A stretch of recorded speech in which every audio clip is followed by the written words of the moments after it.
I'm going to be talking about science and technology today. Scientific and technological advances influenced changes throughout the period. The printing press was invented in about 1440 and allowed medical ideas to be spread around Europe quickly and more cheaply. This helped scientists such as Vesalius, Peyer, Harvey, Nightingale, and Hunter. We can take away from this that the printing press allowed people to rediscover the works of Galen and Hippocrates. This led to a better understanding of anatomy.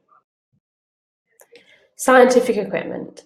In the 11th century, Abulcasis invented surgical instruments and popularized cauterization.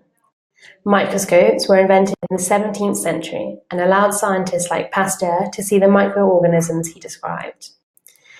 After Pasteur's germ theory, doctors better understood the need for clean medical equipment. The conclusion we can take from this is that new medical tools and processes were crucial for doctors to perform surgery more effectively. And thirdly, prosthetic limbs. The World Wars brought about horrific injuries, and people often lost limbs. Ambrose Paré had created early prosthetics in the 1600s, but the wars led to improved technology. The development of prosthetic limbs was driven by this need. In the 1990s, prosthetic limbs with microprocessors were released. The conclusion we can take from this is that prosthetic limbs are a good example of war driving change during this period. So when was the printing press invented? As I mentioned earlier, this was in around 1440, allowing ideas to be spread.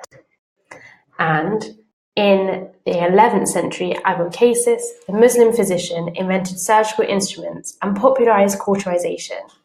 This is the burning of a wound. So, as I mentioned just before, we can just recap on the printing press and its importance, which was it allowed lots of things by spreading information to more people. So that's everything I'm going to be discussing with regards to science and technology for medicine in Britain. Thank you.